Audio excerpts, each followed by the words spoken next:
Hello प्यारे बच्चों, आप सभी का अपना यूट्यूब चैनल YRS क्लास में बहुत बहुत स्वागत है। तो प्यारे बच्चों, हम पढ़ रहे हैं सेट नंबर 5 राजीव प्रकाशन का जो आपका आंसर पेपर है। उसमें मैंने आपको खंड 5 के खंड का और खंड खा पढ़ा दिया था। आज हम पढ़ेंगे खंड गा, जो कि आपका जीव विज्ञान है। तो चलते हैं प्यारे बच्चों खंड गा के प्रश्न नंबर 9 के का खंड में। प्रश्न नंबर 9 का खंड आपसे कह रहा है, पादप में जाइलम उत्तरदायी है।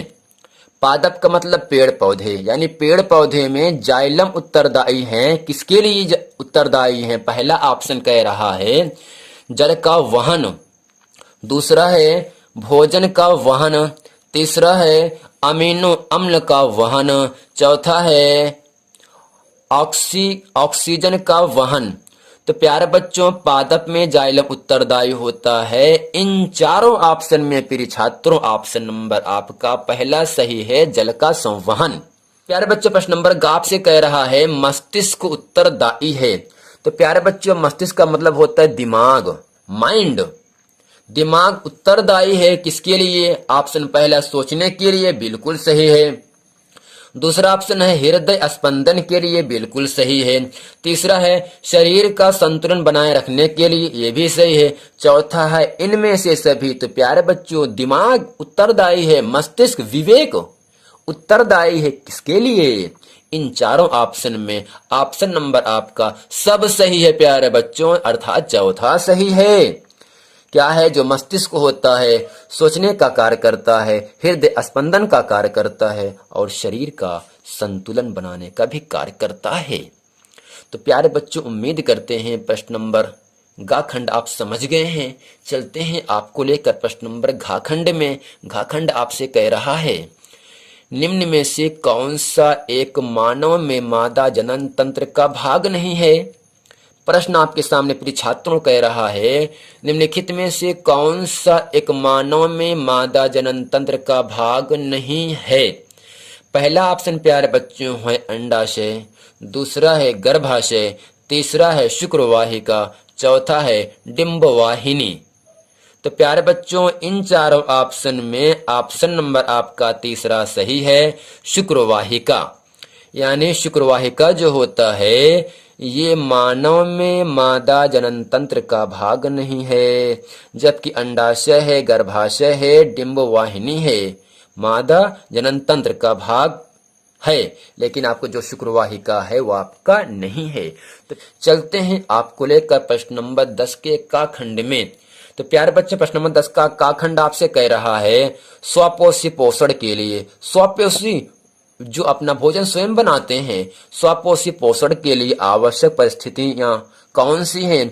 उनके अंतिम उत्पाद क्या हैं? प्रश्न कह रहा प्रिय छात्रों, स्वपोषी पोषण के लिए आवश्यक परिस्थितियां यानी हालात कैसे होते हैं? उनके अंतिम उत्पाद क्या है? चलते हैं इस प्रश्न का उत्तर आपके सामने अच्छे तरीके से बताते हैं। तो प्यारे बच्चों, प्रश्न आपके सामने कह रहा है 10 का खंड है स्वपोषी पोषण के लिए आवश्यक परिस्थितियां कौन सी हैं? तो इसमें हम सबसे पहले हेडिंग करेंगे स्वपोषी पोषण के लिए आवश्यक परिस्थितियां निम्न हैं।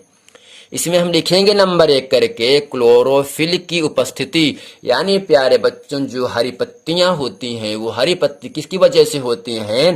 क्लोरोफिल की वजह से होती हैं। अगर कोई पूछे प्यारे बच्चों पत्तियां हरी होती हैं किसकी वजह से, आपको बता देना है सर से, क्लोरोफिल की वजह से। दूसरा है प्यारे बच्चों सूर्य के प्रकाश की उपस्थिति। तीसरा है कार्बन डाइऑक्साइड जिसका सूत्र होता है CO2 की उपस्थिति। चौथा है जल की उपस्थिति।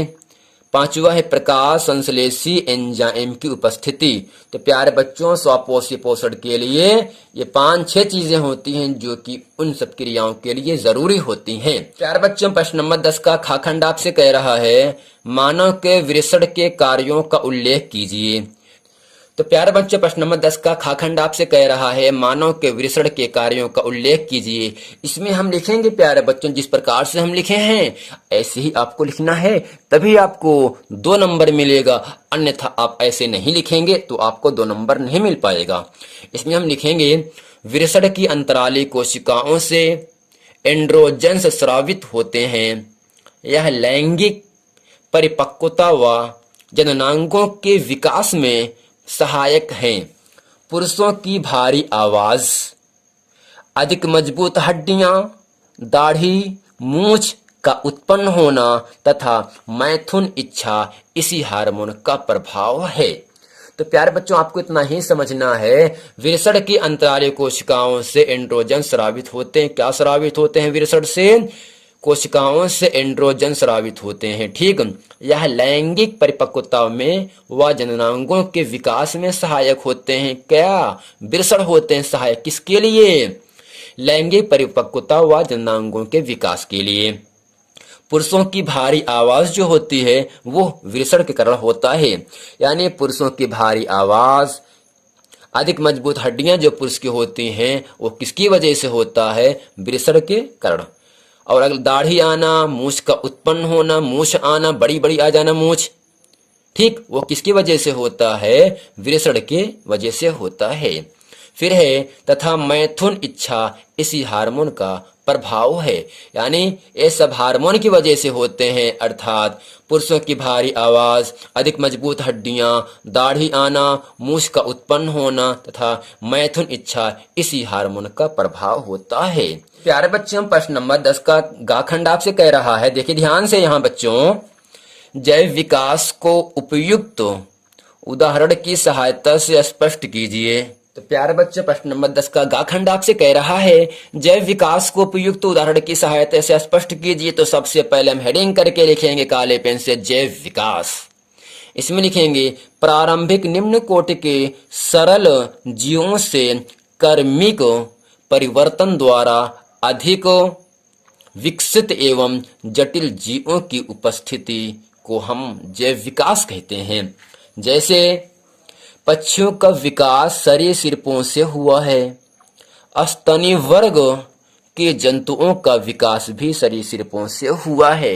तो प्यारे बच्चों, हम समझा रहे हैं, आपको समझना है, प्रारंभिक यानी शुरुआती जो निम्न कोटि होते हैं वो आपके सरल यानी आसान जीवों से कर्मिक परिवर्तन द्वारा अधिक विकसित होते हैं, विकसित बढ़ते हैं एवं जटिल जीवों की यानी कठिनाई वाले जो जीव होते हैं, जो मजबूत जीव होते हैं, जटिल जीवों की उपस्थिति यानी मौजूदगी को जैव विकास कहते हैं। यानी जैव विकास के लिए पक्षियों का विकास सरीसृपों से हुआ है। अगर कोई बच्चा पूछे पक्षी का विकास किसके द्वारा हुआ है, आपको बताना है सरीसृपों से हुआ है। और आपको यह भी जानना है स्तनी वर्ग के जो जंतु होते हैं उनका विकास किससे हुआ है? वो भी आपका हुआ है सरीसृपों से हुआ है। तो प्यारे बच्चों, उम्मीद करते हैं तो खंड गा के प्रश्न नंबर 9 के का, खा, गा, घा और अतिलघुत्तरी प्रश्न नंबर 10 के का, खा, गा खंड आप समझ गए हैं। तो प्यारे बच्चों, यदि ये वीडियो आपको अच्छे तरीके से समझ में आया है तो आप इस वीडियो को लाइक करें, कमेंट जरूर करें, शेयर भी करें अपने दोस्तों में, ताकि आने वाला वीडियो आप तक आसानी से मिलता रहे। यदि आपने इसके पहले का वीडियो नहीं देखे हैं तो डिस्क्रिप्शन में नीचे लिंक दिया है, वहां जाकर आप उस वीडियो को देख लें, ताकि वो सभी प्रश्न जो हम पढ़ा दिए हैं, जो एग्जाम की दृष्टि से बहुत ही महत्वपूर्ण है, वो सभी प्रश्न आपको समझ में आ जाए। मिलते हैं अगले वीडियो में, तब तक के लिए थैंक यू। बच्चे, एग्जाम बहुत करीब है, आप मेहनत करिए, पढ़िए, ताकि आपका नाम हो और हमारे चैनल YRS का भी नाम हो। मिलते हैं अगले वीडियो में, तब तक के लिए थैंक यू।